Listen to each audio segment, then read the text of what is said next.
आज की व्लॉग में हम देखेंगे कि स्ट्रेस क्या होता है, कितने टाइप के स्ट्रेस हैं, गुड स्ट्रेस क्या होता है, बैड स्ट्रेस क्या होता है, स्ट्रेस के हेल्थ पे और लाइफ पे क्या इफ़ेक्ट्स हैं और स्ट्रेस को कैसे कम किया जा सकता है और स्ट्रेस को कैसे एलिमिनेट किया जा सकता है। तो वीडियो एंड तक देखिए। अगर आपको कोई भी एक काम करना है तो उसमें कोई स्ट्रेस नहीं है, कभी भी कर सकते हो, लेकिन आप जब इसको टाइम बाउंड करते हो कि इतने समय में ही ये काम होना चाहिए, तब शुरू होता है स्ट्रेस।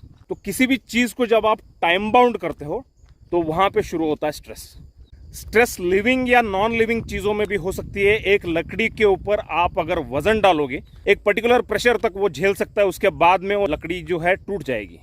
आज का जो टॉपिक है, वो जो थ्रेड है, परसों हमने बात की कंफर्ट जोन, पैनिक जोन और ग्रोथ जोन के बारे में। कल हमने बात की विल पावर को कैसे बढ़ाना है। तो ये सारे जो टॉपिक्स हैं वो एक दूसरे से रिलेटेड हैं। स्ट्रेस में गुड स्ट्रेस और बैड स्ट्रेस होता है। इसको मैं एग्जाम्पल देता हूं और लिंक करता हूं परसों की वीडियो यानी कि कंफर्ट जोन, पैनिक जोन और ग्रोथ जोन से।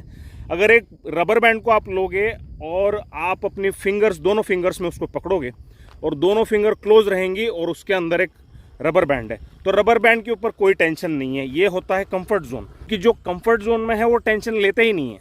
अगर उस रबर बैंड को आप हद से ज़्यादा स्ट्रेस करोगे तो वो होता है पैनिक जोन। उसके ऊपर काफ़ी ज़्यादा स्ट्रेस और टेंशन है और वो कभी भी फट सकता है। अगर रबर बैंड को आइडियल लिमिट तक आप स्ट्रेच करोगे और उसको अच्छी टेंशन बनाए रखोगे तो वो होता है ग्रोथ जोन यानी कि गुड स्ट्रेस। नो स्ट्रेस और बैड स्ट्रेस दोनों आपके लिए अच्छे नहीं है। आपकी ग्रोथ के लिए और आपके सक्सेस के लिए वो यूजफुल नहीं है। गुड स्ट्रेस होता है जो सही मात्रा में आपको अगर स्ट्रेस है तो आपकी लाइफ की प्रोडक्टिविटी और एफिशिएंसी जो है वो बहुत अच्छी रहती है और आपकी कांस्टेंट ग्रोथ होती रहती है। स्ट्रेस फिजिकल हो सकता है, मेंटल हो सकता है, सोशल हो सकता है, फाइनेंशियल हो सकता है। और हाल के सालों में और स्पेशली कोविड के बाद में ये जो सारी चीज़ें हैं वो बहुत बढ़ गई हैं। आज की जो वीडियो है वो सारे स्ट्रेस के लिए एप्लीकेबल है। हमारे जो किडनीज हैं, दोनों किडनीज के ऊपर एक छोटे छोटे ग्लैंड होते हैं जिनको बोलते हैं एड्रिनल ग्लैंड, और ये कुछ हार्मोन्स रिलीज करती हैं, मेनली कॉर्टिसोल, एड्रेनालिन और नॉरएपिनेफ्रिन। ये तीनों हार्मोन्स जो हैं वो स्ट्रेस हार्मोन्स हैं हमारे बॉडी में। स्ट्रेस बायोलॉजिकली इंसान में जिंदा रहने के लिए जरूरी होता है।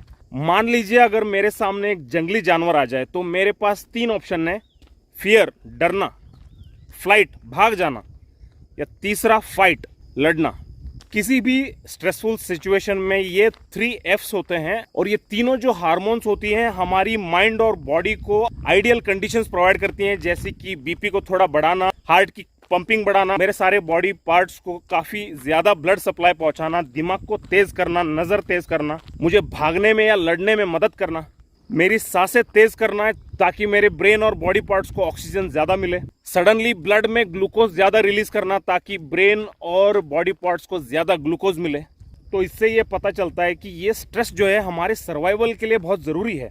लेकिन अगर स्ट्रेस को एक क्रोनिक लेवल पे लिया जाए, यानी कि अगर ऐसी सभी कंडीशंस अगर आपके हर रोज हो, हर दिन हो या काफी लंबे समय के लिए ये चीज़ें हो, ये सारी चीज़ें जो बॉडी में हमारी चेंजेस हो रही हैं, यहाँ हमारी स्ट्रेस हार्मोन्स जो ज़रूरत से ज़्यादा रिलीज हो रही हैं, इसके वजह से हमारी बॉडी में काफ़ी सारे चेंजेस आ सकते हैं, जैसे कि क्रोनिक हाइपरटेंशन, हार्ट अटैक का रिस्क, नींद का कम आना, इंसोम्निया या डिप्राइव्ड स्लीप, ओबेसिटी या मोटापा। क्योंकि स्ट्रेस में ब्रेन को लगता है कि हमें ज़्यादा न्यूट्रिशन की ज़रूरत है, क्योंकि अभी लड़ने के लिए मुझे ज़्यादा न्यूट्रिशन की ज़रूरत है, तो फैटी आइटम्स और शुगर आइटम्स को है वो ज़्यादा प्रीफर करता है। इसकी वजह से स्ट्रेस में काफ़ी ज़्यादा भूख लगती है और ज़्यादा खाने की वजह से मोटापा हो जाता है। स्ट्रेस से ऑलमोस्ट सारी क्रोनिक डिजीज को आप लिंक कर सकते, इवन कैंसर को भी हम लोग स्ट्रेस से रिलेट कर सकते हैं। अगर कोई फिजिकल इरिटेशन कंटिन्यूअसली कोई सेल पे हो रही है तो सेल अपना स्ट्रक्चर और मॉर्फोलॉजी बदल देता है और जिंदा रहने के लिए वो कैंसर सेल बन जाता है। तो अब चलते हैं कि स्ट्रेस को कैसे कम किया जाए। सिंपल सा आंसर है, 365 डेज के चैलेंज में हम लोग जो भी चीज़ें कर रहे हैं सारे आपको स्ट्रेस में हेल्प करेंगी। जैसे कि हमारी डेली रूटीन परफेक्ट होनी चाहिए, सुबह जल्दी उठना, अच्छे से सोना, नींद अच्छी होनी चाहिए, अच्छा एक्सरसाइज करना चाहिए, हमारा दिन जो है वो परफेक्टली प्लान्ड होना चाहिए ताकि हमारी प्रोडक्टिविटी जो है वो हाईएस्ट रहे। हर काम जो है हमको सही टाइम पे करना है, यानी सही टाइम पे ख़त्म करना है। अगर हम लोग कोई काम को पेंडिंग रखते हैं तो वो चीज़ का कल स्ट्रेस हो जाएगा। कैलेंडर यूज़ करना, डायरी यूज़ करना, नोट करना, हर छोटी छोटी चीज़ों का स्ट्रेस है वो ब्रेन पे नहीं आना है। अच्छी आदतों को बढ़ाना है, फिटनेस को बढ़ाना है। रिसर्च ये कहता है कि फिटनेस और एक्सरसाइज करने से स्ट्रेस बहुत कम होती है, अच्छी नींद आती है। हमारे इमोशंस को कंट्रोल में रखना है। जैसे मैंने पहले कहा था कि चाहे वो फिटनेस में हो या लाइफ में हो, ज़्यादा एग्रेशन या एंगर नहीं होना चाहिए। इसी तरह जो हो गई हैं वो बातें या मिस्टेक्स हैं, उनके बारे में ज़्यादा ओवर थिंकिंग नहीं करना है और बुरा नहीं मानना है। अच्छी आदतों के साथ साथ बुरी आदतों को कम करना है, ये बहुत ज़रूरी है स्ट्रेस के लिए, क्योंकि स्ट्रेस में एक टेम्पररी आउटलेट के तरह आप कोई बुरी आदत, बैड हैबिट करोगे या कोई सब्सटेंस अब्यूज़ करोगे या अपनी मोबाइल देख के आप टाइम पास करने की कोशिश करोगे, तो ये एडिक्शन बन सकता है और दो धारी तलवार बन सकता है, क्योंकि आपका स्ट्रेस तो वैसे का वैसे रहा और ये एडिक्शन का अलग से स्ट्रेस। अच्छी आदतें बढ़ेंगी, बुरी आदतें कम होंगी, आपका फाइनेंशियल स्ट्रेस कम हो जाएगा या फिर आपके फाइनेंशियल स्ट्रेस हैंडल करने की कैपेसिटी जो है वो आपकी इंप्रूव हो जाएगी। आप अगर एडिक्शंस नहीं करोगे, बाहर खाना नहीं खाओगे, नेचुरल फूड करोगे, डाइट अच्छी करोगे, एक्सरसाइज अच्छी मेंटेन करोगे, तो आपके हेल्थ केयर कॉस्ट भी कम होंगे, जो बाहर खर्चे हो रहे हैं वो भी कम होंगे, आपकी कॉन्फिडेंस लेवल अच्छी होगी, आपका विल पावर बेटर रहेगा, जो भी चैलेंजेस आपके लाइफ और बिजनेस में है उसको हैंडल करने की ज्यादा आपके पास कैपेसिटी होगी। अच्छी आदतें और एक्सरसाइज और फिटनेस करने से आपके हैप्पी हार्मोन्स रिलीज होंगे, जो आपके बैड हार्मोन्स को सप्रेस करेंगी।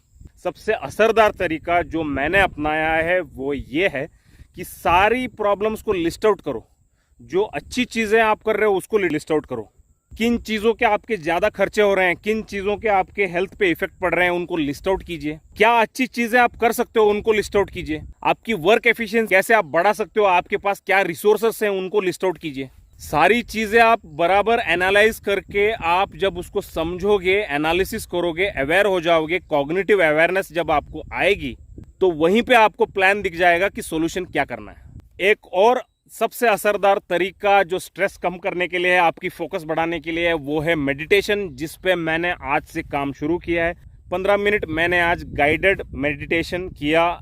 आप गाइडेड मेडिटेशन यूट्यूब में सर्च कीजिए, आपको वीडियोस मिल जाएंगे 15 मिनट के, 10 मिनट के, जो आपको सूदिंग बैकग्राउंड म्यूजिक रहता है और एक अच्छी सी आवाज़ में वो आपको गाइड करेंगे कि आपको क्या सोचना है, क्या नहीं सोचना है। ये सारी चीज़ें बिगिनर्स को ये बहुत हेल्पफुल होती हैं। ऑब्वियसली शुरुआत में जो है थॉट्स वॉन्डर होती हैं, ओवरथिंक होता है, लेकिन धीरे धीरे जो आपका फोकस है वो बढ़ते जाता है। कहते हैं कि 21 दिन अगर आप कंटिन्यूसली करोगे, आपका फोकस और विल पावर बहुत ज़्यादा बढ़ जाएगा और आपकी जो स्ट्रेस है वो नहीं के बराबर रहेगी। मेडिटेशन कोई रिलीजन या स्पिरिचुअलिटी से रिलेटेड नहीं है, सिर्फ एक माइंड को रेस्ट है। ज़रूरी नहीं है कि आप बैठ के ही करो, आप बस में कर सकते हो या फिर आप ट्रेन में बैठे हो या किसी भी जगह पे आप बैठे हो तो आप हेडफोन्स डाल के मेडिटेशन कर सकते हो।